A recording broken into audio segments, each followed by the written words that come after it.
இந்த நாளில் கூட, இந்த 4வது நாளில் எனக்கு கொடுக்கப்பட்ட ஒரு தலைப்பு சீமை கருவேல மரம் அப்படின்னு சொல்லி ஒரு தலைப்பில் கூட இன்றைக்கு நான் பேச போகிறேன். ஒரு சுருக்கமாக ஒரு 3 காரியங்களை வெளிப்படுத்தி நான் உங்களிடத்தில் பேசணும் ஆசைப்படுகிறேன். இந்த 4வது நாளில் நமக்கு கொடுக்கப்பட்ட தலைப்பு சிலுவை மரமும் மனிதனுடைய வாழ்வும். இன்றைக்கு நாம் பார்க்க போகிறது மனிதனுடைய வாழ்வு தான். ஆனால் அந்த மனிதனுடைய வாழ்க்கையில் கிறிஸ்தவ வாழ்க்கை, கிறிஸ்தவர்களாக இருக்கிற நாம் எப்படியெல்லாம் வாழ போகிறோம் அப்படின்னு சொல்லி இந்த மரத்தை குறித்து நான் பேச போகிறேன். இந்த மரம் நிறைய பேருக்கு தெரியும், ஆனால் இது பேர் தான் கேட்க புதுசாக இருக்கும். ஆனால் அது எல்லாருக்குமே தெரிஞ்ச ஒரு மரம் தான். நம்ம நிறைய இடங்களில் பார்த்துருப்போம். நம்மளுக்கு புரிகிற மாதிரி சொல்லணும்னா முள்ளுச்செடி நம்ம பார்த்துருப்போம் நிறைய இடங்களில், வெளியில் போகிற இடங்களில், வயலில் இருக்கும், சரி இந்த காடு பகுதிகளில் நம்ம எந்த இடத்துலாம் அதிகமாக நம்ம பயன்படுத்தாமல் இருக்கிறோமோ அந்த இடங்களில் தானாக வளர்ந்த ஒரு மரம் தான் இந்த சீமை கருவேல மரம். இது ஒரு முள் செடி. எனக்குமே இந்த பேரை கேட்கும் பொழுது நான் ஏதோ ஒரு பெரிய மரம் அப்படின்னு நினச்சேன். அதே மாதிரி இந்த மரம் பைபிளில் இந்த நேம் எங்கேயுமே குறிப்பிடலை. ஆனால் இதனுடைய அர்த்தங்கள் இதுக்கு வேறு பேர்களோடு கூட இதில் குறிப்பிடப்பட்டிருக்கு. ஆனால் இந்த பேரோடு குறிப்பிடலை. ஏன்னா கடந்த 2 நாட்களாக பேசின வார்த்தைகள் எல்லாமே பைபிளில் இருக்கிறது. இது பைபிளில் இல்லாதது. ஆனால் அதை குறித்து நம்மளுடைய வாழ்க்கையில் ஆண்டவர் என்ன பேச போகிறார் அப்படின்னு சொல்லி, ஏன்னா நமக்கு இந்த தலைப்புகள் கொடுக்கும் பொழுதே ஐயா சொன்னார், ஒரு சில வார்த்தைகள்லாம் பைபிள் ஆதாரத்தோடு இருக்குது, ஒரு சிலதெல்லாம் இல்லை. ஆனால் நீங்கள் என்ன பண்ணணும், அதிகமாக ப்ரிப்பேர் பண்ணி நீங்கள் ப்ரெசன்டேஷன் பண்ணணும் அப்படின்னு சொன்னார். அதில் முதல்ல மாட்டின ஆடு நான் தான், சிக்கின ஆடு நான் தான். இன்றைக்கி உங்களுக்கு நான் இதை தெளிவாக நான் சொல்கிறேன். முதலாவது இந்த மரத்தினுடைய ஒரு இன்ட்ரோ மட்டும் நம்ம பார்த்துக்கலாம். ஏன்னா இதோட தெரிஞ்சுக்கிட்டா தான் அடுத்து மனித வாழ்க்கையோட நம்ம ஒப்பிட்டு நம்ம பார்க்க முடியும். இது நம்மளுடைய தமிழ்நாட்டிலையோ இல்லை தமிழகத்திலையோ வந்த ஒரு மரம் கிடையாது. இது அயல் நாட்டில் வளர்ந்த ஒரு மரம். அமெரிக்கா, ஆஃப்ரிக்கா இந்த மாதிரி இடங்களில் வளரப்பட்டது. இது எதுக்காக பயன்படுத்துவாங்க அப்படின்னு சொல்லி பார்த்தோம்னா, இது சாப்பிட்றதுக்காக அப்படிலாம் கிடையாது. இது நம்மளுக்கு எதுவுமே அது பயன்படாது இந்த மரம். இது ஒன்று தான், ஒரு இடங்களில் வேலி காக்கப்படுறதுக்காகவும் இதை விறகுக்கு யூஸ் பண்ணுறதுக்காகவும் தான் இந்த மரமே இருக்குது. அப்போது நம்மளுடைய இந்தியாவில் நான் இதை சர்ச் பண்ணப்போ எனக்கு கிடைச்ச ஒரு சில தகவல்கள் என்னென்னா, இது அயல் நாட்டுக்காரர்கள் நம்ம மேலே இருக்கிற கரிசனையில் நம்மளுக்கு வாழ்வாதாரத்துக்கு பயன்படணும் அப்படின்னு சொல்லி இந்த விதையை என்ன பண்ணாங்கன்னா, ஹெலிகாப்டர் மூலிமா சென்னை சைடில், இன்னும் அநேக சைட்லலாம் எங்கெல்லாம் பயிர் நிலம் இருக்கோ, தரிசு நிலங்கள் இருக்கோ, மலை பகுதிகளெல்லாம் இந்த விதையை தூவி விட்டுட்டு போனாங்களாம். இது என்ன ஆச்சுன்னா, நாள் வர வர வர இது தானாக வளரும். இதுக்கு நம்ம தண்ணி ஊற்றி நம்ம பராமரிக்கணுன்ற ஒரு அவசியமே கிடையாது. இது தானாகவே வளரும். இது தானாக வளரக்கூடிய ஒரு மரம். இதில் இருக்கிறது எல்லாமே மைனஸ் தான், ஒன்று தான் ப்ளஸ்ஸு. அது நான் உங்களுக்கு கடைசியாக சொல்கிறேன். ஒரு மரம்னு எடுத்துட்டாலே, இல்லை ஒரு மனிதன் எடுத்தாலுமே நன்மையும் இருக்கும், அதில் தீமையுமே இருக்கும். ஏன்னா ஏசப்பா படைக்கும் போதே ஒரு மரத்தை படித்தார், நன்மை தீமை அறியத்தக்க. அந்த டாப்பிக்கை வரக்கூடிய நாட்களில் தம்பி பேசுகிறதுனால அதை பற்றி உங்களுக்கு விவரமாக சொல்லலை. எல்லா மரத்துலையுமே நன்மையும் இருக்குது, தீமையுமே இருக்குது. ஆனால் இதில் அதிகமாக இருக்கிறது தீமை மாத்திரம்தான். நம்மளுக்கு வேத பாடத்தில் அதிகமாக வாசிச்சிருப்பாங்க. இது 1870 வருஷத்தில் நம்மளுடைய தமிழகத்துக்கு இது வந்துச்சு. இதில் இருக்கிற மைனஸ் என்னன்னு பார்த்தோம்னா, நம்மளுக்கு பயன்படும்னு சொல்லி தான் விதைச்சாங்க. ஆனால் இது என்ன ஆயிடுச்சுன்னா, இதோட வேர் ஆழமாக போய் நிலத்தடி நீரை உறிஞ்சி மற்ற பயிர்களை வரவிடாமல் இது என்ன பண்ணால், தனக்கு மாத்திரமே எல்லா தண்ணியுமே உறிஞ்சி மற்ற பயிரை வளரவே விடாத அளவுக்கு சுயநலவாதியான ஒரு மரம் தான் இந்த மரம். இதில் அதிகமான முள் இருக்கிறதுனால இது ரொம்ப ஆபத்தான ஒரு மரம். உங்களுக்கெல்லாம் கூட சின்ன வயசில் இப்போ இருக்கிற, அதாவது 2K கிட்ஸுக்கெலாம் அவ்வளோவா இதில் அனுபவம் இருக்காது. 90s கிட்ஸ் எல்லாருமே அந்த காலத்துலலாம் வயல் பக்கமாக போனாலோ இல்லை ஒரு காடு பக்கமாக போனாலோ, அப்போல்லாம் நிறைய பேர் வீட்டில் பாத்ரூம்லாம் கிடையாது. அவுட் சைட் போனோம், நம்ம சொந்தக்காரங்க ஊருங்களுக்கு போனோன்னா நம்ம போகும்பொழுது நிறைய மரங்களை பார்த்துருப்போம். நம்ம ஸ்லிப்பர்ஸ்லாம் இந்த முள் குத்தி இருக்கிறத நம்ம பார்த்துருப்போம். அந்த வலியை எல்லாருமே அனுபவிச்சிருப்போம். 3 நாள் வரைக்குமே அந்த தழும்பு அப்படியே இருக்கும் அந்த காலம். எத்தனை பேருக்கு இந்த அனுபவம் இருக்குன்னு தெரியல, ஆனால் எனக்கு இருக்கு. அவ்வளோ ஒரு மோசமான ஒரு மரம். இது மேலே பறவைங்க உட்கார முடியாது, மாடு போக முடியாது. எல்லாருக்குமே ஒரு நெருக்கமான ஒரு கஷ்டத்தை கொடுக்குற ஒரு மரம். இந்த மரத்தை ஒப்பிட்டு தான் இப்போ தான் நான் மெசேஜுக்குள்ளே போகிறேன். ஏன்னா நான் மரத்தை பற்றி நான் சொல்லணும் இல்லையா, அதனால் இந்த மரத்தை ஒப்பிட்டு ஒரு மனிதனுடைய வாழ்க்கையை வச்சு ஒரு 3 காரியங்களை உங்களுக்கு நான் சுருக்கமாக சொல்லி நான் முடிக்கிறேன். நம்ம எடுத்தவர்கள் வாசிக்கலாம். யார் அப்படின்னு சொல்லி நம்ம பார்க்கணுன்னா உங்களுக்கு நான் ஒரு க்ளூ கொடுக்குறேன், நீங்கள் கண்டுபிடிச்சிருங்க. இது எல்லாருக்குமே தெரிஞ்சது தான். இஸ்ரவேல் ஜனங்களுக்கு முதலாவதாக ராஜாவாக ஒருத்தரை தேர்ந்தெடுத்தாங்க. அது யார்? யார்? தாவீதுக்கு முன்பதாக ஒருத்தர் வந்தார், சவுல் ராஜா. ஏன்னா இன்னொரு சவுலும் இருக்கார் இல்லையா, அதனால அது புதிய ஏற்பாட்டில். பழைய ஏற்பாட்டில் இருக்கிறது சவுல் ராஜா. அவரை குறித்து தான் ஒரு 3 காரியங்கள் இந்த மரத்தோடு ஒப்பிட்டு நான் உங்களுக்கு சொல்லுறேன். நான் சுருக்கமாக சொல்லி முடிச்சிடறேன். எடுத்தவங்க யாராவது வேகமாக நீங்கள் வாசிங்க. முதலாவது நம்ம பார்க்குற ஒரு தலைப்பு பார்த்தோம்னா மாயமான வாழ்க்கை. இந்த மாயமான வாழ்க்கைக்கும் இந்த சீமை கருவேல மரத்துக்கும் நான் சொல்கிற ஒரு மனிதருடைய வாழ்க்கைக்கும் நம்ம ஒப்பிட்டு பார்க்கும் பொழுது, சவுல் ராஜா பற்றி நம்ம எல்லாருக்குமே தெரியும். இஸ்ரவேல் ஜனங்க எல்லாருமே என்ன பண்ணாங்க, எங்களுக்கு ஒரு ராஜா வேணும்னு சொல்லி தீர்க்கதரிசிக்கிட்ட முறையிட்டாங்க, ஆண்டவர்கிட்ட முறையிட்டாங்க, எங்களுக்கு ஒரு ராஜாவை நீங்கள் ஏற்படுத்தணும்னு சொல்லி. உங்கள் எல்லாருக்குமே ராஜாவோட கதை எல்லாருக்குமே தெரியும். அதனால் நான் உங்களுக்கு ரொம்ப விளக்கமாக சொல்லணும்னு அவசியம் இல்லை. நான் சொல்கிற பாயிண்ட்டை மட்டும் என்னென்னா, அவரை ராஜாவை அபிஷேகம் பண்ணிட்டாங்க. எதுக்காக? ஜனங்களை வழி நடத்துறதுக்கு ஒரு ராஜா வேணும் அப்படின்னு சொல்லி. ஒரு ராஜா இல்லாததுனால ஜனங்கள்லாம் என்ன பண்ணுறாங்க, ரொம்ப அவதிப்படுறாங்க. எல்லா விதமான தேவைக்காகவுமே தேவைன்னு சொல்லி தான் யாரை ராஜாவாக்குனாங்க, சவுலை ராஜாவாக மாற்றினாங்க. ஆனால் அந்த சவுலுக்குள்ள மாயமான ஒரு சில வாழ்க்கைங்க. இந்த மரம் கூட பார்க்குறதுக்கு எப்படி இருக்குன்னா அழகாக இருக்கும். எத்தனை பேர் இந்த மரத்தை பார்த்துருக்கீங்க? பார்த்தவங்க கரங்களை உயர்த்தி அலையிலையா சொல்லுமா? அலையிலையா. அதாவது ஒரு சிலர் தான், பெரியவங்களே கூட ஒரு சிலர்லாம் பார்த்ததில்ல. நான் இப்போ சொன்னதுக்கப்புறம் நீங்கள் நாளையிலேருந்து நீங்கள் ஊருக்கு போகும்போதெல்லாம் நீங்கள் வழியில் பார்ப்பீங்க அந்த மரம். ஓ, இந்த மரம் தானே அந்த மரம் அப்படின்னு சொல்லி வழியெல்லாம் இருக்கும். அந்த மரம் வெட்ட வெட்ட அது என்ன பண்ணும், வளர்ந்துட்டே இருக்கும். நம்ம என்ன தான் அழிக்கணும்னு நினச்சாலுமே அதை நம்மளால் ஒன்றுமே பண்ண முடியாது. அதே போல் தான் நம்ம இந்தியா தேசத்துக்கு இந்த மரம் தேவைன்னு சொல்லி தான் இந்த விதையை விதைச்சாங்க. ஆனால் அந்த விதையினால நம்மளுக்கு என்ன யூஸ்ன்னு பார்த்தா ஒன்றுமே இல்லை. பறவைங்க போனாக்கா பறவைங்களுக்கு அடைக்கலமே ஒரு மரம் தான். எங்கே மரம் இருக்கும் அங்கே பறந்து போய் அது என்ன பண்ணும், அங்கே கொஞ்ச நேரம் இளைப்பாரும். ஆனால் இந்த மரத்தில் வந்தால் அது கண்டிப்பாக என்ன ஆகும், அதோட உயிர் தான் போகும், அதுக்கு காயங்கள் ஏற்படும். ஏன்னா இதை சுற்றியுமே முள். இன்றைக்கி கூட நம்மளுடைய வாழ்க்கையில் ஒரு சில காரியங்களை நம்ம எப்படி இருக்கிறோன்னா மாயமாக இருக்கிறோம். இந்த மரத்தை போல், சவுல் ராஜாவை போல். சவுல் ராஜா அப்படி என்ன மாயமாக இருந்தார் அப்படின்னு சொல்லி நம்ம பார்க்கலாம். 1 சாமுவேல் 28வது அதிகாரம் வசனங்கள் 7, 8.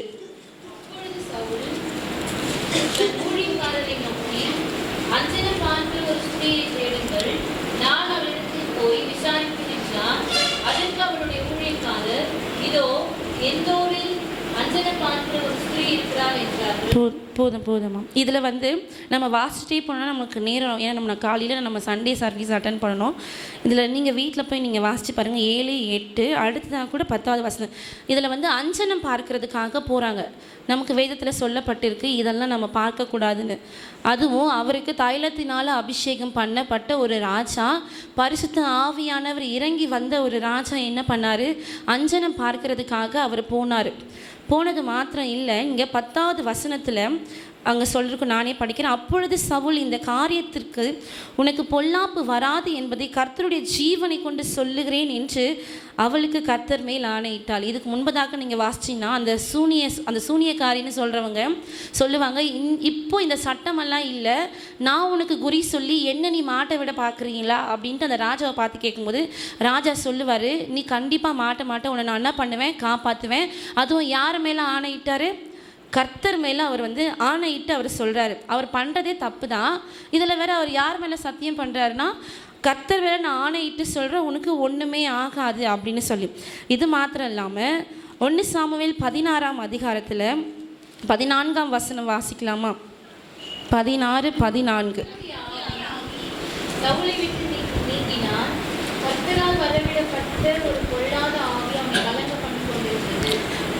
அதாவது அபிஷேகம் பண்ணும்போது அவருக்குள்ள ஆவியானவர் வந்தவர். இவர் இது போல் ஒரு சில மாயையான வாழ்க்கைக்குள்ளே போகும் பொழுது கர்த்தருடைய ஆவியானவர் என்ன பண்ணிட்டாராம், சவுலை விட்டு நீங்கினது கூட தெரியாமல் இவருக்குள்ள ஒரு பொல்லாத ஆவி செயல்பட்டதுனால தான் அவர் என்ன பண்ணார், நம்ம இப்போ வாசிச்சோம்ல 28வது அதிகாரத்தில் வாசிச்சது போல் அவர் என்ன பண்ணார், அஞ்சனம் பார்க்குறதுக்கு ஒரு ஸ்திரீயை போய் பார்த்தாரு. அதுவும் மரித்து போன ஒரு ஆவியை நீ என்ன பண்ணணும், நீ எழுப்பி கொண்டு வரணும், அவர்கிட்ட நான் பேசணும் ஒரு சில காரியங்களை. இதை நீங்கள் நிறைய பேர் வாசிச்சிருப்பீங்க, உங்களுக்கு சண்டே ஸ்கூலில் யூத்தில் மெசேஜில் நம்ம கேட்டிருப்போம். அதனால நான் உங்களுக்கு அங்கங்கே இருக்க பாயிண்ட்ஸ் மாத்திரம் நான் சொல்கிறேன். இவ்வளோ வேலையும் பண்ணிவிட்டு அவர் என்ன பண்ணுறாருன்னா ஏசப்பா மேலே ஆணை இடுகிறார். இப்போது நம்ம மனிதனுடைய வாழ்க்கையை நம்ம பார்க்கும் பொழுது இந்த மரம் எப்படி பார்க்குறதுக்கு பச்சை பசேல்னு அழகாக இருக்கும், அதில் காய் இருக்கும், அதில் ஒரு விதமான பூ மாதிரி இருக்கும். நீங்கள் பார்த்துருந்தீங்கன்னா உங்களுக்கு தெரியும், பீன்ஸ் மாதிரி ஒரு காய் இருக்கும், ஒரு மெல்லிதாக ஒரு பூ இருக்கும். அதெல்லாம் வச்சு சின்ன வயசில் எல்லாருமே என்ன பண்ணுவாங்கன்னா சமைக்கிறதுக்காக விளையாடுவாங்க. அந்த அனுபவம் எனக்குமே இருக்குது. அதுபோல் அதுக்கு மாத்திரம்தான் அது யூஸ் ஆகுமே தவிர வேறு எதுக்குமே அது யூஸ் ஆகாது. பார்க்குறதுக்கு இன்றைக்கி நம்ம கூட எப்படி இருக்கும், வெளி தோற்றத்தில் நம்மளுடைய உடை அலங்காரமும் சரி, நம்முடைய சிகை அலங்காரங்களும் சரி, வெளி தோற்றத்தை நம்ம பார்க்குறதுக்கு அப்படியே பரிசுத்தவான்களாகவும் ரொம்ப பயபக்தி உள்ளவர்களாகவும் நம்ம என்ன பண்ணுறோம் இன்றைக்கி வாழ்ந்து கொடுங்க. ஆனால் உள்ளான இருக்கிற அந்த மனுஷனை பார்க்கும்போது தான் நமக்கு தெரியும் நம்ம எப்படி யாரை எந்த இடத்துல நம்ம நம்ப வச்சு எப்படியெல்லாம் நம்ம ஏமாத்துகிறோம். நம்ம நினைப்போம் வெளி தோற்றத்தில் இவங்க ரொம்ப ஃபெய்த்தாக இருப்பாங்க, இவங்க ரொம்ப பயபக்தியாக இருப்பாங்க, ஆண்டவருக்கு பயப்படுறவங்க நினைப்போம். ஆனால் அவங்களுக்குள்ளே தான் எல்லாமே வெளிப்படும். வெளி தோற்றம் மாத்திரம்தான் பார்க்குறதுக்கு நல்லா இருக்கும், உள்ளே பார்த்தா மட்டும்தான் தெரியும். இன்றைக்கி கூட நிறைய இடங்களில் நிறைய பரிசுத்தவான்கள் நமக்கு நிறைய இடத்துல கேள்விப்பட்டிருப்போம். அப்படிப்பட்ட ஒரு சில மனிதர்கள் அவர்களாம் கூட வெளியில் பார்க்குறதுக்கு மாயமாக தெரிவாங்க. ஆனால் அவங்க உள்ளுக்குள்ளே எப்படி இருக்கும், எல்லாமே முட்களாக இருக்கும், எல்லாமே தேவையில்லாத ஒரு காரியமாக தான் இருக்கும். இந்த சவுல் கூட தேவைன்னு சொல்லி தான் ராஜாவாக அவர் அபிஷேகம் பண்ணினாங்க. ஆனால் இவர் என்ன பண்ணார், கர்த்தருடைய ஆவி அவரை விட்டு போனது கூட தெரியாமல் அவர் இஷ்டமாக அவர் செயல்பட்டு கொண்டிருக்கார். அப்போது இன்றைக்கி நம்ம யோசித்து பார்க்கணும் அப்படின்னா நம்மளுடைய வாழ்க்கையில் கூட இன்றைக்கி நம்ம ஒருவேளை நம்ம பெற்றவங்களை ஏமாற்றலாம், நம்ம ஊழியக்காரர்களை நம்ம ஏமாற்றலாம், நம்ம படிக்கிற இடத்துல ஏமாற்றலாம். நம்ம நல்லா படிக்கிறோம், நம்ம நல்லபடியாக இருக்கிறோம், நம்ம நல்ல பிள்ளையாக இருக்கிறோம் அப்படின்னு சொல்லி, ஆனால் எந்த இடத்துல நம்ம யாரை ஏமாத்துறோன்னு சொல்லி நம்மளுக்கு நாமே உள்ளுக்குள்ளாகவே நீங்கள் ஆராய்ந்து பார்த்தீங்கன்னா உங்களுக்கே தெரியும் நாமளை என்ன பண்ணி கொண்டிருக்கோம், ஏமாற்றி அழிச்சு கொண்டிருக்கிறோன்னு சொல்லி. அது தேவையில்லாதது, அது எதுக்குமே உதவாதது. இந்த மரமும் அப்படி தான், எதுக்குமே உதவாதது தான் இருக்குது. ஏன்னா ஒரே ஒரு வசனம் வாசிக்கலாம், யாக்கோபு 2ஆம் அதிகாரத்தில் 20வது வசனம்.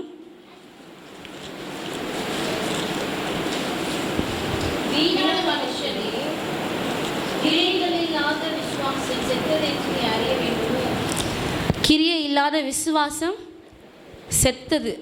என்ன தான் நம்ம மெனக்கெட்டு மற்றவங்களை இம்ப்ரெஸ் பண்ணி பாடினாலும், நம்ம கையை தட்டினாலும், நம்ம ஜெபிச்சாலும், நம்ம ஆண்டவர் வார்த்தையை சொன்னாலும் நமக்குள்ள கிரியையே இல்லைன்னா அது எல்லாமே என்னவா செத்ததுக்கு தான் அது காணப்படுது. அப்போது நம்ம எதுக்காக இப்படிலாம் நம்ம மற்ற மனுஷங்க நம்ம இம்ப்ரெஸ் பண்ணணும் அப்படின்னு சொல்லி நாமளே வஞ்சித்து நம்ம என்ன பண்ணுறோம், நம்மளுடைய உள்ளான இருக்கிற நம்ம உள்ளுக்குள்ளாய் புறம்பாக இருக்கிற மனுஷனை மறைச்சி வெளி தோற்றத்தில் நம்மளை நல்ல விதமாக காட்டி கொண்டிருக்கிறோம். இந்த மரத்தை போலவே ஒருவேளை இன்றைக்கி நாம் அப்படி இருந்தோம் ஏன்னா நான் டீப்பாக சொன்னால் அநேக பேருக்கு இது ரொம்ப கஷ்டமாக இருக்கும். எனக்குமே கூட நானுமே அப்படி தான் இருக்கேன். இப்போ நான் உங்களுக்கு சொல்கிறேன்னா ஃபஸ்ட்டு என்னென்னா கரெக்ஷன் பண்ணிட்டு தான் நான் சொல்ல முடியும். இந்த தலைப்பை எனக்கு கொடுக்கும் பொழுது நான் ஆண்டவர்கிட்ட சொன்னதை ரொம்ப நேரமாக இதை நான் தியானிக்கும் பொழுது 3 முறை நான் ஒவ்வொரு முறையும் நான் இந்த கேரக்டர் பேசலாமா அது பேசலாமான்னு யோசிக்கும் போது அப்போ எனக்கு தோணுச்சு, முதல்ல நாம் எப்படி இருக்கிறோம், நம்மளும் அப்படி தானே இருக்கிறோம், அப்போ நமக்கு ஏற்ற மாதிரி தான் இந்த கேரக்டர் வந்திருக்கு அப்படின்னு சொல்லி அதை நான் அன்னைக்கு நான் உணர்ந்தேன். இப்போது ஃபஸ்ட்டு நம்ம பார்த்தோம் மாயையான வாழ்க்கையை நம்ம வாழ்ந்து கொண்டிருக்கிறோம். 2வது ஒரு காரியம் சுயநலமான ஒரு வாழ்க்கை. இந்த மரத்தை பற்றி நான் உங்களுக்கு சொன்னது அதனோட வேறு ஆழமாக போகும். அது என்ன பண்ணும், நிலத்தடி நீரை உறிஞ்சிக்கும், மற்ற பயிர்களை வளரவே விடாது. மொத்த ஸ்ட்ரென்த்துமே இது எடுத்துக்கிச்சுன்னா அப்போ மற்ற பயிரெல்லாம் எப்படி வளரும், அது அழிஞ்சு போயிடும். நமக்கு பயனுள்ளதாக இருக்குன்னு சொல்லி தான் இதை வளர்கிறதுக்காக இது பண்ணாங்க. ஆனால் இது என்ன பண்ணுது, எல்லாரையுமே கெடுத்து விடுது. இன்றைக்கி நாமளும் என்ன பண்ணுறோன்னா ஒரு சில நேரங்களில் அநேகமான காரியங்கள் நம்ம சுயநலமாக இருக்கிறதுனால என்ன பண்ணுறோன்னா நம்மளும் கெட்டு போகிறோம், அடுத்தவங்களையும் நம்ம கெட்டு போக வைக்கிறோம். ஒரு வசனத்தை நம்ம வாசிக்கலாம். 1 சாமுவேல் 18ஆம் அதிகாரம் 7வது வசனம். ஸ்திரீகள் ஆடி பாடுகிறது, சவுல் கொன்றது 1000, தாவீது கொன்றது 10000 என்று முறைமுறையாக பாடினார்கள். இங்கே வந்து நம்ம பார்த்தோம்னா இன்றைக்கி நிறைய பேர் நல்லவங்களாக தான் இருப்பாங்க. ஆனால் அவங்க சுற்றி இருக்கிறவங்க எப்படி இருப்பாங்க? உசுப்பேத்துறவங்களாவே இருப்பாங்க. நல்லா இருக்கிறவங்கள கூட இவங்க ஏற்றி விட்டு என்ன பண்ணுவாங்க? அவங்கள வில்லன் ஆக்கிடுவாங்க. நல்லவங்களாக இருக்கிறவங்கள கூட. அன்றைக்கி கூட அப்படி தான் சவுல் ராஜா கூட இருந்த ஸ்திரீகள்லாம் என்ன பண்ணியிருக்காங்கன்னா, சவுல் கொன்றது தான் 1000 தான், ஆனால் தாவீது கொன்றது 10000. அப்போது அவருக்கு எவ்வளோ இருக்கும்? சவுல் எவ்வளோ பெரிய ராஜா, தாவீது எவ்வளோ ஒரு சின்ன பையன். ஆனால் இவங்க எல்லாரும் என்ன பண்ணிட்டாங்க? ஏற்றி விட்டுட்டு அவருக்குள்ளாக என்ன ஆயிடுச்சுன்னா ஒரு சுயநலம் வந்துட்டு அவர் என்ன பண்ணுறாருன்னா, அடுத்த வசனத்தை நானே வாசிக்கிறேன், 8வது வசனம். அந்த வார்த்தை சவுலுக்கு விசனமாய் இருந்தது. அவன் மிகுந்த எரிச்சல் அடைந்து, தாவீதுக்கு 10000 எனக்கும் 1000 கொடுத்தார்கள்.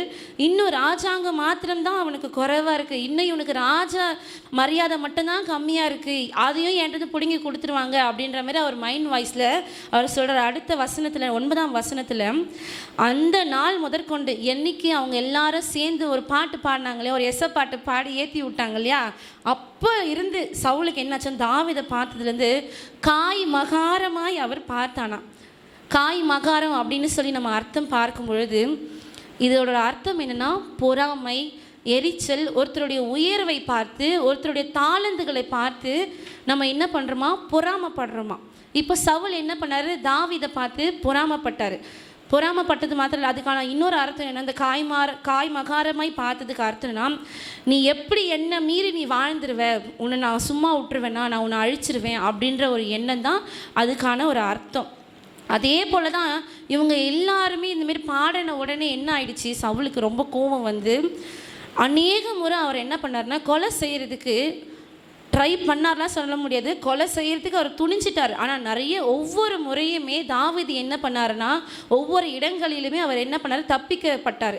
ஒரு சில நேரத்தில் மீகால் நிமித்தமாக, ஒரு சில நேரத்தில் யோனத்தான் நிமித்தமாக, ஒரு சில நேரங்களில் அவராகவே அந்த அம்பு பாயும், அந்த ஈட்டி பாயிற நேரத்துக்கு அவர் விலகி இருப்பார். அவருக்குள்ளாக ஒரு எண்ணம் வந்துச்சு. ஆனால் இதே சவுல் தான் தாவீது பெலிஸ்தனை அந்த கோலியாத்தை அழிக்கும் பொழுது அவர் மேலே அதிகமான நேசத்தை வச்சவரும் இந்த சவுல் தான். அவர் பெருமையாக பாடின அடுத்த செகண்ட் அவர் என்ன பண்ணாருன்னா, அவன் மேலே காய் மகாரமாக ரொம்ப எரிச்சலாக, அதாவது கொலை வெறியில், நம்ம ஸ்லாங்கில் சொல்லலாம், ரொம்ப கொலை வெறியில் அவர் என்ன பண்ணார்? கொல்றதுக்காகவே அநேக தடவை அவர் முயற்சி பண்ணார். அப்போது இந்த மரமும் அப்படி தான், அது நல்லது கொடுக்கும்னு சொல்லி தான் அதை வளர்த்தாங்க. ஆனால் அது என்ன பண்ணிடுச்சு? யாரையுமே எந்த விதமான ஒரு செடி, நீங்கள் அந்த மரத்தை நீங்கள் பாருங்கள், அதை சுற்றி இருக்கிற இடத்துலலாம் அந்த மரமே தான் அங்கங்கே துளிர் விட்டுருக்குமே தவிர்த்து குட்டி குட்டியாக வளர்ந்துருக்கும். வேறு எந்த மரமும் ஸ்ட்ரென்த்தாகவே இருக்காது. அப்படி இருந்தாலுமே அது எப்படி போயிருக்கும்? கனி இருக்காது, அது காஞ்சி போயிருக்கும். அந்த மரத்தில் அப்படிப்பட்ட ஒரு தன்மை இருக்குது. அதே போல் தான் சவுல் ராஜாவும் என்ன பண்ணாருன்னா, தாவீதை ரொம்ப எரிச்சலாக, ரொம்ப பொறாமையாக, காய் மகாரமாக பார்த்து இந்த கொலை வெறியினால் அவர் என்ன பண்ணார்னா, அநேக தரம் அவர் வந்து இது பண்ணார். இது மாத்திரம் இல்லாமல் இவர் எதிலெல்லாம் சுயநலமாக இருந்தார்னு ஒரு வசனத்தை நம்ம வாசிக்கலாம். 1 சாமுவேல் 15வது அதிகாரம் 8வது வசனம். இது வந்து உங்களுக்கு நான் ஸ்டோரியாகவே நான் சொல்லிடுறேன். 8-9 ஏசப்பா வந்து சொல்லுவார், அமலேக்கியரை வந்து நீ என்ன பண்ணணும்? அழிக்கணும், அந்த ராஜாவையும் நீ அழிக்கணும் அப்படின்னு சொல்லுவார். அங்கே இருக்கிற யாரையுமே நீ என்ன பண்ணக்கூடாது? விடக்கூடாது. எல்லாருமே பட்டைய கருக்கினால நீ சங்காரம் பண்ணணும் அப்படின்னு சொல்லி அனுப்புவார். இப்போது அதுக்காக தானே ராஜாவை ஏற்படுத்தியிருக்காங்க. அந்த நாட்டை காப்பாற்றுறதுக்காக தான் ஒரு ராஜாவை ஏற்படுத்துகிறாங்க. அப்போ அந்த வேலையை அவர் செய்யணுமா செய்யக்கூடாதா? ஆனால் இவர் என்ன பண்ணாருன்னா, போனார், அந்த அமலேக்கியரில் இருக்கவங்க எல்லாரையும் என்ன பண்ணார்? 9ஆம் வசனத்தை நான் வாசிக்கிறேன்.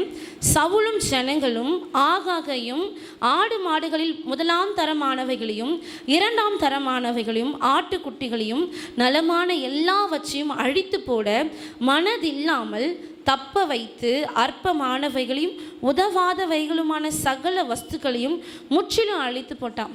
அதாவது இவர் நம்ம சொல்லலாம், இவர் வந்து யாருன்னா ஒரு டம்மி பீஸ் அப்படின்னு சொல்லலாம். அந்த நேரத்தில் இவர் அப்படி தான் இருந்தார். எதெல்லாம் நல்லா இருக்கோ அதெல்லாம் தான் பக்கம் வஞ்சித்து வச்சுட்டு, எதெல்லாம் உதவாததோ அதை எல்லாத்தையுமே என்ன பண்ணிட்டாராம்?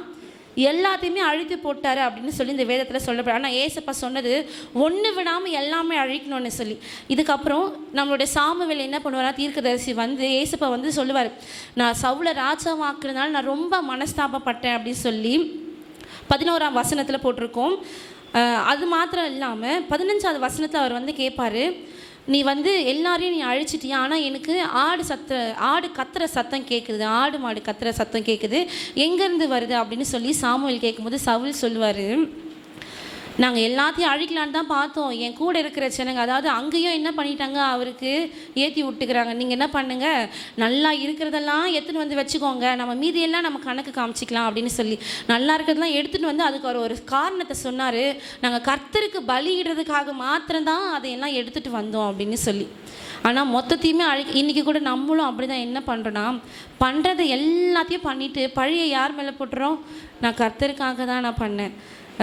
நான் வந்து ஒரு சபையில் நான் பார்த்த காரியம் என்னென்னா, நிறைய இடங்களில் வாலிப பிள்ளைங்க என்ன பண்ணுவாங்கன்னா, இந்த பக்கம் கேர்ள்ஸ் இருக்காங்க, இந்த பக்கம் பாய்ஸ் இருக்காங்கன்னா, அவங்களுக்கு நேராக பேரிங்காக உட்காந்துப்பாங்க. என்ன அப்படின்னு பார்த்தோம்னா, அவங்களுக்குள்ளவே ஒரு பேரிங் கனெக்ஷன் ஆகிடும். கேட்டாக்கா என்ன சொல்லுவாங்கன்னா, நான் வேறு எங்கன்னா போனால் எனக்கு சப்போர்ட் பண்ணுறதுக்கு யாரும் இல்லை, சபை இல்லை, நாங்கள் சபைக்கு ஆத்துமாக்களை சேகரிக்கிறோம். இப்படி தான் ஆண்டவர் ஆத்துமாக்களை சேகரிக்க சொன்னார். திருமணமாகி இங்கே வந்து உன் குழந்தை இங்கே வம்சமாக இங்கே வரணும் அப்படின்னு சொல்லி கேட்டால் சொல்லுவாங்க, நான் ஆண்டவருக்காக தானே செஞ்சேன், நான் போகிற இடத்துல சபை எப்படி இருக்குமோ, நான் ஊழியம் செய்வனோ செய்ய மாட்டேனோ, நான் இங்கே இருந்தால் என்னை தெரிஞ்சவர் என்னை புரிஞ்சவர் எனக்கு எல்லாத்துக்கும் எனக்கு அலோவ் பண்ணுவார், நான் சர்வீஸ்க்கு எல்லா சர்வீஸ்க்கும் அலோவ் பண்ணுவார்னு சொல்லி ஒரு சில சபைகளில் இன்றைக்கி அப்படி தான் என்ன பண்ணின்னு இருக்காங்க. வந்தது நம்ம யாரோட கனெக்ட் ஆக வந்திருக்கோம், எல்லாருமே ஆண்டவர் தான், ஆனால் இங்கே வந்து இவங்களுக்குள்ளாகவே கனெக்ட் ஆகிப்பாங்க.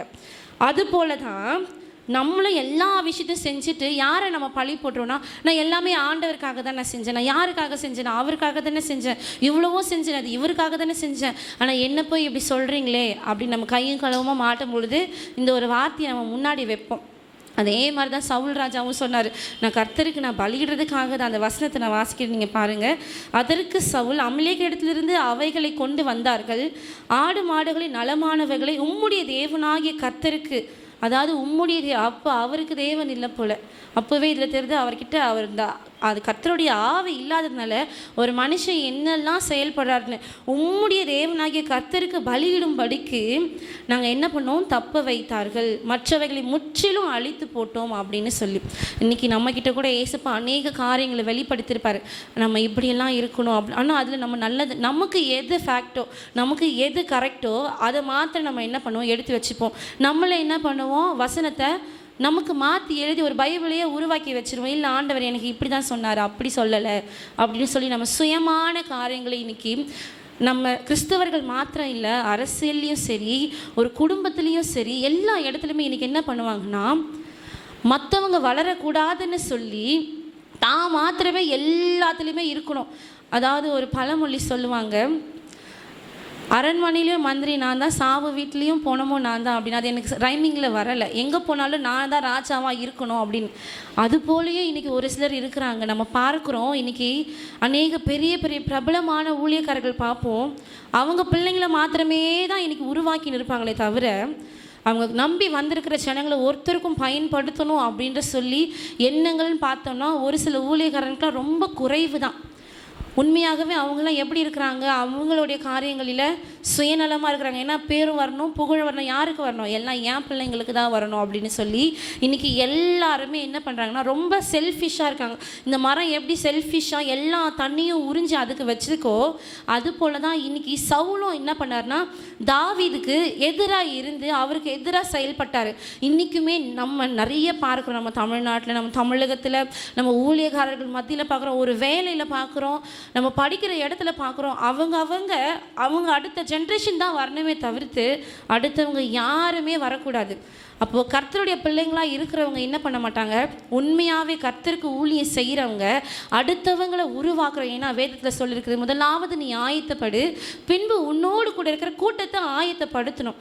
அப்போது எதற்காக அழைக்கப்பட்டிருக்கிறாங்க ஒவ்வொரு ஊழியக்காரர்களும், மற்றவங்களை உருவாக்கணும்னு தான் தவிர்த்து அவங்க குடும்பங்களை மாத்திரமே உருவாக்கணும் அப்படின்னு சொல்லி. ஆனால் இன்றைக்கி நம்ம சபைகளில் அப்படி ஒரு காரியமே இல்லை. இன்றைக்கி நம்ம நிறைய பேர் நம்ம இன்றைக்கி உருவாக்கப்படுறதுனால தான் இந்த 40 நாட்களிலுமே ஒவ்வொருத்தரும் நம்மளை பயன்படுத்துகிறார். ஆனால் இன்றைக்கி அநேக இடங்கள், அதுவும் பெரிய பெரிய ஊழியக்காரர்கள் மத்தியில் நம்ம பார்க்கும் பொழுது அவங்க ஃபேமிலி ஃபேஸஸ் தவிர்த்து வேறு யாருமே நம்ம பார்க்க மாட்டோம் ஸ்டேஜில். இன்றைக்கி அப்படி தான் இருக்குது. இன்றைக்கி அரசியல் தலைவர்களை கூட அவங்களோட ஃபேமிலி தவிர்த்து நம்ம வேறு யாருமே நம்ம பார்க்க மாட்டோம். இன்றைக்குமே இந்த இந்த சீமை கருவேல மரத்தோட குணத்தை உடைய அநேக மனுஷங்க என்ன பண்ணுறாங்க, இன்றைக்குமே பூமியில் வாழ்ந்து கொண்டு தான் இருக்கிறாங்க. ஆனால் இது வந்து நல்லதுக்கே கிடையாது. இன்னொரு வசனத்தை மாத்திரம் நான் உங்களுக்கு அடுத்தது 3வது காரியத்துக்காக நம்ம போவோம். ஃபஸ்ட்டு ஒரு காரியம் பார்த்தோம், மாயமான ஒரு வாழ்க்கை. 2வது பார்த்தோம் சுயநலமான ஒரு வாழ்க்கை. 3வது ஒரு காரியத்தை நம்ம பார்ப்போம், அழிந்து போகிற வாழ்க்கை. இந்த 2 காரியமே ஒரு மனுஷனுக்குள்ளே இருந்துச்சுன்னா அவங்க என்ன பண்ணிடுவாங்க, கடைசியில் சக்ஸஸாக இருப்பாங்கன்னு நீங்கள் நினைக்கிறீங்களா? இல்லைல்ல, எப்படியுமே அவங்க அழிச்சு தான். ஏன்னா அவங்க அடுத்தவங்களுக்கு நல்லதே நினைக்காதப்போ அவங்க எப்படி நல்லவங்களாக இருப்பாங்க, அவங்களால எப்படி நல்லா வாழ்ந்துட முடியும்? இந்த மரமும் அப்படி தான், எல்லாத்தையும் அதுக்கு தன்னுக்காகவே அது உறிஞ்சி என்ன பண்ணிச்சு, நிலத்தடி நீரை உறிஞ்சி அதுவே அபகரித்து வச்சதுனால ஒரு சட்டம் வந்துருச்சு. ஒரு 8 வருஷத்துக்கு முன்னாடி அநேக நியூஸ்லலாம் நீங்கள் பார்த்தீங்கன்னா போட்டிருப்பாங்க, எங்கெல்லாம் இந்த சீமை கருவேல மரம் இருக்கோ அங்கே எல்லாத்தையும் இதை என்ன பண்ணணும், அழிச்சிடணும், இதனால் மற்ற பயிர்கள் வளர மாட்டேங்குது அப்படின்னு சொல்லி ஒரு ஆர்டரே வந்துருச்சு. அப்போது நம்ம இப்படியெல்லாம் இருந்தோம்னா நம்ம எப்படி இருப்போம், அழிஞ்சு போயிடுவோம். அதே போல் தான் சவுல் ராஜாவும் அழிந்து போனார். உங்களுக்கு நான் அதை எடுத்து காட்டுகிறேன். 1 சாமுவேல் 13ஆம் அதிகாரம் 14வது வசனம். ராஜ்யபாலம் நிலை இருக்காது. கர்த்தர் தம்முடைய இதயத்திற்கு ஏற்ற ஒரு மனுஷனை தமக்கு தேடி அவனை கர்த்தர் தம்முடைய ஜனங்கள் மேல் தலைவனாய் இருக்க கட்டளையிட்டார். கர்த்தர் உமக்கு விதித்த கட்டளையை கைக்கொள்ளவில்லையே என்று சொன்னான். அதாவது என்னாச்சு, இப்படிலாம் அவர் இருந்ததுனால யாருக்குமே பயன் இல்லாதனால ஜனங்களுக்கு பயனுள்ளவராக இருக்கணும்னு சொல்லி தான் அவர் ராஜாவாக மாற்றினாங்க. அதுவும் முதல் ராஜாவே அவர் தான். அப்போ அவர் எப்படி இருக்கணும், அவரோட பொறுப்பில் அவர் உண்மையாக இருக்கணும். அவர் என்ன பண்ணிட்டாருன்னா அதில் தவறி போனதுனால அவருடைய ராஜ்யபாரம் என்ன ஆயிடுச்சுன்னா அவர் மரித்த பிறகு அது மாறிடுச்சு. இதில் நீங்கள் வீட்டில் போய் நீங்கள் பாருங்கள், 1 சாமுவேல் 15ஆம் அதிகாரத்தில் 11ஆம் வசனத்தில் ஏசப்பாவே சொல்லியிருப்பார், நான் சவுலை ராஜாவாக ஆக்கினதுனால நான் மனஸ்தாபப்படுறேன் அப்படின்னு சொல்லி. இன்றைக்கி கூட நம்மளை ஏசப்பா அவருக்கு பயன்படணும்னு சொல்லி தான் நம்மளை உருவாக்கியிருக்கார். தாயின் கர்ப்பத்தில் நம்ம உருவாகிறதுக்கு முன்பதாகவே நம்முடைய பெயரை அவர் அறிஞ்சவர். நம்ம நினைக்கிறோம் நம்ம அப்பா அம்மா தான் நமக்கு பெயர் வச்சாங்க அப்படின்னு சொல்லி, ஆனால் உண்மையாகவே அது முன்பதாகவே ஏசப்பா நமக்காக குறிப்பிட்ட ஒரு பெயர் தான். அப்படியெல்லாம் நம்மளுக்கு ஒரு தரிசனத்தோடு ஒரு திட்டத்தோடு நம்ம உருவாக்கி நம்ம வந்திருக்கிறோன்னா அவருக்கு பயன்படாத பட்சத்தில் நம்ம அவருக்கு எப்படி இருக்கோம், மனஸ்தாபத்தை ஏற்படுத்துகிறவர்களாக இருக்கிறோம். இதில் கடைசியாக என்ன ஆகிருச்சுன்னா அழிந்து போகிற வாழ்க்கை. நான் சொன்னல, இப்போ அந்த மரங்கள் எல்லாம் அழிச்சிட்டாங்க, ஆனாலுமே இன்றைக்கும் அது வளர்ந்து கொண்டு தான் இருக்குது. இப்போது சவுல் ராஜா என்ன ஆனார் அப்படின்னு சொல்லி நம்ம பார்த்தோம்னா 1 சாமுவேல் 31ஆம் அதிகாரத்தில் 4வது வசனம். இதில் வந்து நானே வாசிக்கிறேன், உங்களுக்கு நான் சிம்பிளாக முடித்து சொல்லிடுறேன். லாஸ்ட்டாக என்ன பண்ணுறாருன்னா சவுல் ராஜா மரணத்துக்கு முன்பாக பெலிஸ்தரோட கூட என்ன பண்ணுறாருன்னா யுத்தம் பண்ணுறதுக்காக போகிற இடத்துல அவருக்கு என்ன ஆயிடுச்சுன்னா அவரால் ஒன்றுமே முடியல. ஏன்னா அவர்கிட்ட யார் இல்லை, கர்த்தருடைய ஆவி இல்லை, கர்த்தருடைய ஆவி விலகி போயிடுச்சு. இப்போ அவர் வெறும் மனுஷனாக தான் இருக்கார், அவர் மேலே இருந்த அபிஷேகம் போயிடுச்சு.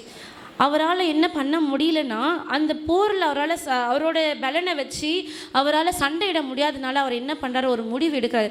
சுயநலவாதிங்கெல்லாம் ரொம்ப சுயநலம் பிடிச்சவங்க எப்படி இருப்பாங்கன்னா, நான் நானே கூட அழிச்சுப்பேனே தவிர அடுத்தவங்க கையில் நான் என்ன பண்ணக்கூடாது, அழியக்கூடாது அப்படின்னு சொல்லி நினைக்கிறவங்க. அதே போல் தான் சவுலும் என்ன பண்ணாருன்னா அவரோட ஆயுதத்தாரிக்கிட்ட அவர் சொல்கிறாரு, நீ என்ன பண்ண, என்னோட வாளை வச்சு என்னை நீ வெட்டிடு அப்படின்னு சொல்கிறாரு. அந்த ஆயுதத்தாரி சொல்கிறான், என்னால் இதை முடியாதுன்னு சொன்ன உடனே அவர் என்ன பண்ணுறான்னா அந்த வாளை எடுத்து வச்சு அது மேலே அவரே விழுந்து அவர் என்ன பண்ணார், செத்து போயிட்டார். நம்ம வேதத்தில் சூசைட் பண்ண ஒரு மனிதர் யாருன்னா நம்மளுடைய சவுல் ராஜா தான். ஒரு ராஜாவுக்கு இது அழகே இல்லாத ஒரு காரியம். ராஜா கிட்ட கம்பீரம் இருக்கணும், ஒரு தைரியம் இருக்கணும், ஒரு பலன் இருக்கணும். ஒரு நாட்டை ஆள்ற ராஜாவுக்கு அந்த நேரத்தில் என்ன ஆயிடுச்சு, இவர் பண்ண தப்புனால அவரே தன்னுடைய உயிரையே அவர் மாய்த்து கொண்டார். இங்கே போட்டிருக்கு பாருங்கள் 6வது வசனத்தில் 4வது வசனத்தில் அப்படியே லாஸ்ட் லைன், அப்பொழுது சவுல் பட்டயத்தை நட்டு அதின் மேல் அவன் விழுந்தான்.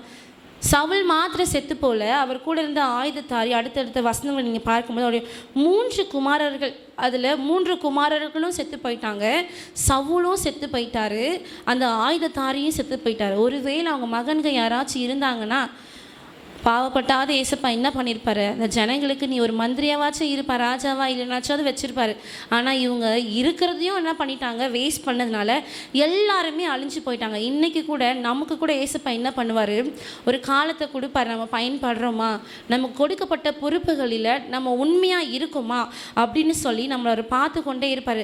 நாமளும் இந்த மரத்தை போல் பயன் இல்லாமல் அடுத்தவர்களும் பயன்படுகிறவங்களும் நம்ம கெடுக்கிறவர்களாக இருந்தோம்னா கடைசியாக நம்மளுடைய நிலைமை என்ன, இந்த மரத்தை போல் நம்மளும் என்ன பண்ணுவோம், அழிஞ்சு போயிடுவோம். சவுல் ராஜாவை போல் நம்ம என்ன பண்ணிடுவோம், அழிஞ்சு போயிடுவோம். இப்போ சவுல் ராஜாவை நம்ம நல்ல எக்ஸாம்பிளுக்காக சொல்கிறோம், தீமையான ஒரு காரியத்துக்கு ஒரு எடுத்துக்காட்டாக தான் நம்ம இவர் சொல்கிறோம். அப்போது இன்றைக்கி நீங்கள் யோசித்து பாருங்கள், ஒருவேளை ஏசப்பா உங்களை அழைத்த அழைப்பில் உங்களுக்கு என்ன பொறுப்பு இருக்கும், உங்கள் வீட்டில் ஒரு கணவன்ற ஒரு பொறுப்பு, மனைவின்ற ஒரு பொறுப்பு, பிள்ளைகள் என்கிற ஒரு பொறுப்பு, இல்லை சபைகளில் ஊழியங்களில் எந்த ஐக்கியத்தில் நம்ம என்னென்ன பொறுப்புகளில் இருக்கிறோமோ அந்த பொறுப்பில் மாயம் இல்லாமல் இருக்கணும், சுயநலமாக இருக்கணும். இதெல்லாம் இருந்தால் தான் நம்மளால் என்ன பண்ணுவோம், அழிவுக்குள்ளாக போகாமல் அடுத்த கட்டத்துக்கு நம்மளால் முன்னேற முடியும். ஆனால் இதெல்லாம் இருந்துச்சுன்னா இருக்கிறதே நம்ம என்ன பண்ணிப்போம், கெடுத்துப்போம்.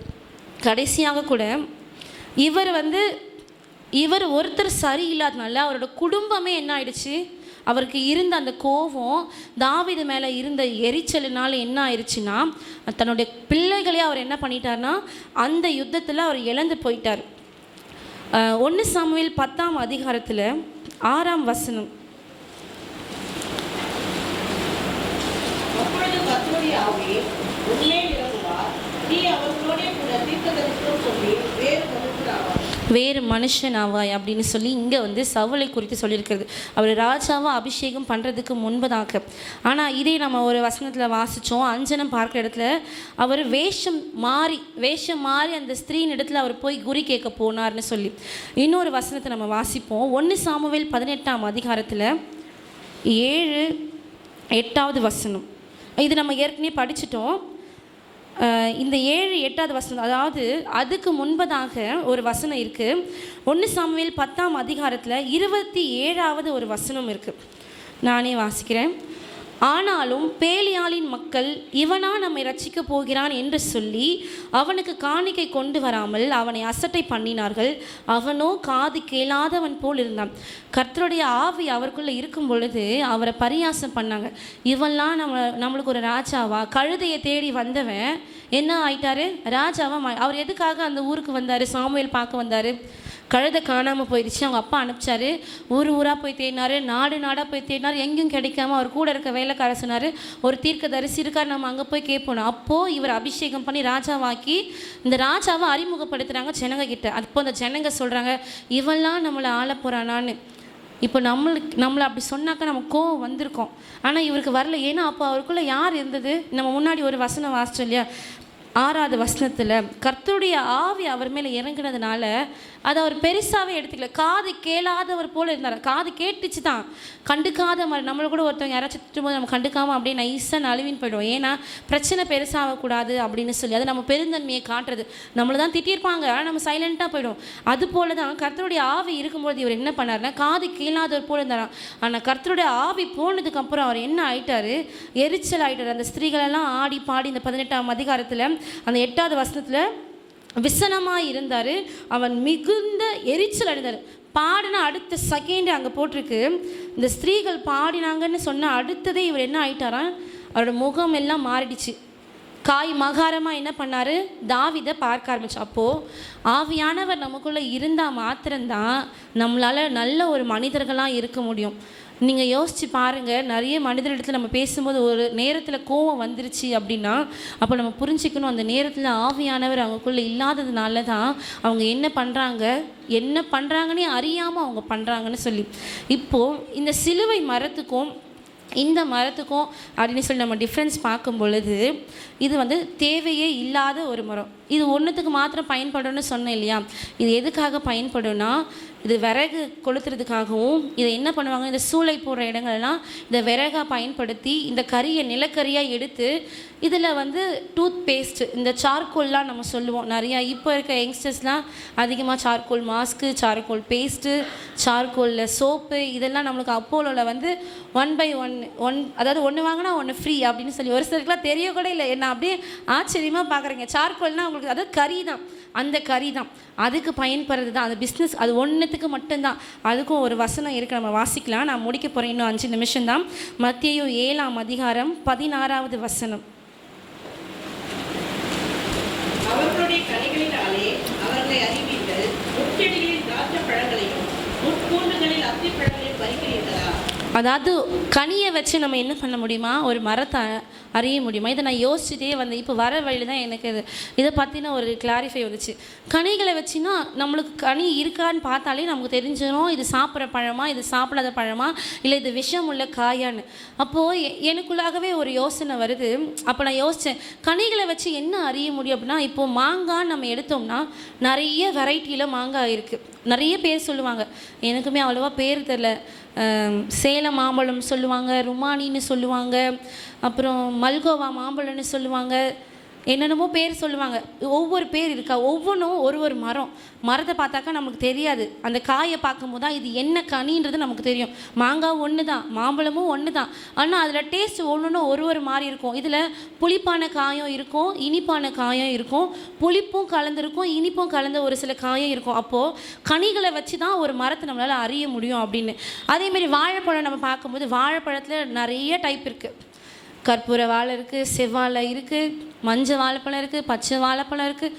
அப்போ இதை வச்சு தானே இது என்ன மரம் அப்படின்னு சொல்லி நம்ம அறிகிறோம். அப்போ நமக்குள்ள என்ன விதமான கனிகள் இருக்குதுன்னு வச்சு தான் நம்ம யாருன்னு சொல்லி நம்மளை என்ன பண்ணுவாங்களாம், அடையாளம் காணுவாங்களாம். அடுத்தடுத்த வசனம் நம்ம பார்க்கும் பொழுது 18ஆம் வசனத்தில், நல்ல மரம் கெட்ட கனிகளை கொடுக்காது, கெட்ட மரம் நல்ல கனிகளை கொடுக்க மாட்டாது, நல்ல கனி கொடாத மரம் எல்லாம் வெட்டுண்டு அக்கினியில் போடப்படும் அப்படின்னு சொல்லப்பட்டிருக்கு. இது நல்ல கனி கொடுக்காதனால தான் இதை என்ன பண்ணாங்க, இந்த சீமை கருவேல மரத்தை வெட்டி போட்டுட்டாங்க. எங்கே போட்டாங்க, அக்கினியில் போடப்படும். உண்மையாகவே அது அக்கினியில் போடப்பட்டதுனால தான் இது நமக்கு நிலக்கரியாக இதுக்கு நமக்கு கிடைக்கிது. அப்போது நம்ம கூட பயன்படல, நம்மளை ஆண்டவர் எங்கே போடுவார், அக்கினியில் போடுவார். அது மாத்திரம் இல்லாமல் கொலேசியர் 1ஆம் அதிகாரம் 10வது வசனம், கடைசியாக கூட 1ஆம் அதிகாரம், இந்த விதமான கனிகளெல்லாம் நம்ம பார்த்தோம்ல, ஆனால் அது போலலாம் நம்ம இருக்கக்கூடாது. 10வது வசனத்தில், கனிகளை கண்டு தேவனை அறிகிற அறிவில் விருத்தி அடைந்து கர்த்தருக்கு பிரியம் உண்டாக அவருக்கு பாத்திரமாய் நடந்து கொள்ளவும் சந்தோஷத்தோடு கூடிய இப்போது சகலவித நற்கிரைகள் உள்ள கனிகளை தான் நம்ம தரணும் அப்படின்னு சொல்லி யார் எதிர்பார்க்குறது, ஆண்டவர் இந்த நாளில் எதிர்பார்க்குற. இந்த மரத்தை போலலாம் நீங்கள் இருக்காதீங்க. நம்ம இதுக்கு முன்னாடி பார்த்த 2 டாப்பிக்கில் இந்த மரத்தை போல் இருக்கணும் அப்படின்னு சொல்லி நம்ம பார்த்தோம். ஆனால் நான் இன்றைக்கி சொல்கிறது என்னென்னா, இந்த மரத்தை போல் நீங்கள் இருக்கக்கூடாது, சகல நற்கிரைகளை தருகிற கனிகளை போல் நம்ம இருக்கணும். ஏன்னா நம்ம ஆவியின் கனிகள் நம்ம எல்லாருக்குமே தெரியும் இல்லையா. கலாத்தியர் 5ஆம் அதிகாரத்தில் நம்மளுக்கு 9 கனிகள் இருக்குது. அன்பு, சந்தோஷம், சமாதானம், நீடிய பொறுமை, தயவு, நற்குணம், விசுவாசம், சாந்தம், இச்சையடக்கம். இந்த கனிகளெல்லாம் இருந்தால் தான் நம்மளால் நல்ல மனுஷனாக இருக்க முடியும். ஏன்னா சவுலுக்கு இல்லை, அன்பு இல்லை, தாவீது மேலே அன்பு சுத்தமாக இல்லை. சந்தோஷம் இருந்துச்சு, ஆனால் அவரை பார்க்கும் பொழுதெல்லாம் அவருக்கு எரிச்சலாக தான் இருந்துச்சு. சமாதானமும் இல்லை, அவருக்கு பொறுமையும் இல்லை. பொறுமை இல்லாததுனால தான் அவர் என்ன பண்ணார், அஞ்சனம் பார்க்குறதுக்கு அவர் போனார். தயவும் இல்லை, தயவு இல்லாததுனால தான் அவர் என்ன பண்ணாருன்னா அத்தனை முறை கொலை பண்ணுறதுக்கு அவர் முயற்சி பண்ணார். நல்ல குணமும் இல்லை, விசுவாசம் கொஞ்சம் ஸ்டார்டிங்கில் இருந்துச்சு, ஆவியானவர் இருக்கும் பொழுது.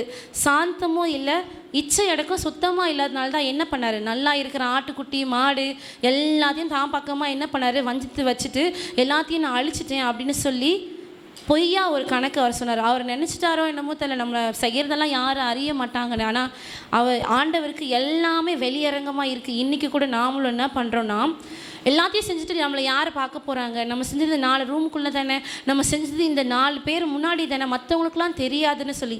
ஆனால் அவருக்கு எல்லாமே தெரியும். அதனால் இப்போ வரக்கூடிய இந்த 40 நாட்களில் நமக்குள்ள ஒருவேளை இப்படிப்பட்ட மாயையான ஒரு கனியோ இல்லை சுயநலமான ஒரு கனியோ இல்லை அழிந்து போகிற கனியோ நமக்குள்ளே இருந்துச்சுன்னா அது எல்லாம் இந்த நாளில் நீங்கள் வெறுத்துட்டு நற்கிரியை உள்ள சகலவித நற்கிரியை கொடுக்குற ஒரு கனிகளாக, இந்த ஆவியின் கனிகளாய் நம்ம இருக்கணும் அப்படின்னு சொல்லி அடுத்தடுத்த வசனத்தை நம்ம பார்க்கும்பொழுது 24 கிறிஸ்துவின் உடையவர்கள் தங்கள் மாம்சத்தையும் அதன் ஆசை இச்சைகளையும் சிலுவையில் அவர்கள் அறைந்து இருக்கிறார்கள் அப்படின்னு சொல்லப்பட்டிருக்கு. உண்மையாகவே ஒருவேளை நமக்கு இதெல்லாம் இல்லாமல், ஆவியின் கனிகள் இல்லாமல் மற்ற உலக வாழ்க்கைக்குரிய கனிகள் எல்லாம் இருந்துச்சுன்னா அதெல்லாம் இன்றைக்கி நம்ம என்ன பண்ண போகிறோம், சிலுவையில் அரைஞ்சி நம்ம ஒப்பு கொடுத்து இந்த மரத்தை போல் இல்லாமல் ஆண்டவருக்கு பயன்படுகிற ஒரு மரமாக இருக்கணும் அப்படின்னு சொல்லி நம்ம என்ன பண்ண போகிறோம், இந்த நாளில் ஒப்பு கொடுக்க போகிறோம். இந்த வார்த்தையை கூட நம்ம சிந்தித்து நம்ம செயல்படும். கண்களை மூடி ஒரே ஒரு நிமிடம் மாத்திரம் என்னோடு கூட நீங்கள் சேர்ந்து நீங்கள் ஒப்பு கொடுத்து நீங்கள் சொல்லுங்கள்,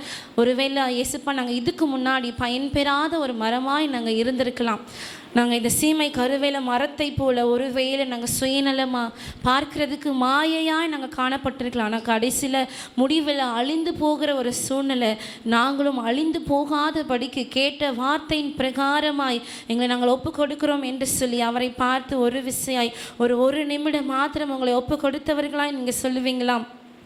ஏன்னா ஆண்டவர் வந்து பார்க்கும்பொழுது நம்ம இடத்துல கனிகள் இல்லைன்னா, ஏன்னா வேதத்தில் இப்படியாக சொல்லப்பட்டிருக்கிற அத்தி மரத்தை பார்த்து அவர் கனி இருக்குமான்னு சொல்லி அவர் போய் பார்க்கும் பொழுது அதில் கனி இல்லைன்னு சொல்லி அவர் என்ன பண்ணார், அவர் அதை சபிச்சார். இன்றைக்கி கூட ஒருவேளை நம்ம அந்த சாபத்துக்குள்ளாக ஆளாகக்கூடாது என்று சொல்லி நீங்கள் நினச்சிங்கன்னா இந்த நாளில் எனக்குள்ளாக இருக்கிற தீயான காரியங்கள் எல்லாவற்றையும் நான் ஒப்பு கொடுக்குறேன் என்று சொல்லி எல்லாருமே வாய்களை திறந்து ஒரு விசையாய் என்னோடு கூட சேர்ந்து நீங்கள் ஒப்புரவாவீங்களா ஆண்டவரோடு கூட. ஒருவேளை எனக்குள்ளாக இருக்கலாம் சுயநலமான காரியங்கள், நான் மாத்திரமே வளரணும், மற்றவங்க யாரும் வளரக்கூடாது என்று சொல்லி நான் அப்படி ஒருவேளை இருந்தேன்னா, ஒருவேளை மற்ற ஜனங்க முன்னாடி நான் நடித்து கொண்டு இருந்தேனா, இன்னைக்கு நீங்கள் என்னை மாற்றுங்க ஏசப்பா, அதெல்லாம் நான் ஒப்பு கொடுக்குறேன் என்று சொல்லி அவரை பார்த்து சொல்லுவோம். ஏன்னா அறுவடையோ இன்னைக்கு சமீபமாக இருக்கிறது. நம்ம இடத்துல கனி இல்லைன்னு சொன்னால் நம்ம எல்லாருமே வெட்டுண்டு அக்கினியில் போடப்படுவதற்கு நம்ம ஒப்பாக இருப்போம். என்னோடு கூட சேர்ந்து உள்ளத்தின் ஆழத்திலிருந்து இவங்க சொல்கிறாங்களே கடமைக்கு சொல்லுவோன்னெல்லாம் நீங்கள் சொல்ல வேணாம். உண்மையாகவே ஆண்டவர் இது உங்கள் இருதயத்துக்கு அவர் பேசினாருன்னு நீங்கள் நம்புறவங்க என்னோடு கூட சேர்ந்து நீங்கள் சொல்லுவீங்களா, அறுவடை காலத்தில் மௌனமாயிருந்தால் அறுவடை இழப்பாயே, ஆண்டவர் காலத்தில் மௌனமாயிருந்தால் ஆத்துமாயிழப்பாயே. இது சிந்தைக்கும் காலம் செயல்படும் நேரம் மௌனமாயிருக்காதே. சொல்லலாமா, இது சிந்திக்கும் காலம் செயல்படும் நேரம் மௌனமாயிருக்காதே, மௌனமாயிருக்காதே, நீ மௌனமாயிருக்காதே. இது சிந்திக்கும் காலம் செயல்படும் நேரம் மௌனமாயிருக்காதே, இது சிந்திக்கும் காலம் செயல்படும் நேரம் மௌனமாயிருக்காதே. இந்த நாளில் கூட எங்களை நாங்கள் முழுவதுமாய் நாங்கள் ஒப்பு கொடுத்திருக்கிறோம் ராஜா. நீங்கள் அறுவடை செய்யும் பொழுது எங்களிடத்தில் நற்கிரியை உள்ள கனிகளை கொடுக்கிறவர்களாக இந்த நாளில் எங்களை நாங்களே ஒப்பு கொடுத்திருக்கிறோம் ராஜா. அப்படியாய் கூட ஆவின் கனியை செயல்பட்டு எங்களுக்குள்ளாக நற்கிரியைகளை மற்றவர்களிடத்திற்கு நாங்கள் கனிகளை கொடுக்கிறவர்களாக இருக்க இன்றைக்கு எங்களை நாங்களே ஒப்பு கொடுத்திருக்கிறோம். அப்படியாய் என் தேவன் எங்களை ஆளுகை செய்து எங்களை நீங்கள் வழி நடத்துவீராக. உடைய கரங்களை தாழ்த்தி ஒப்பு கொடுத்து செபிக்கிறேன் இயேசு கிறிஸ்துவின் நாமத்தினாலே, ஆமேன். இந்த வாய்ப்பு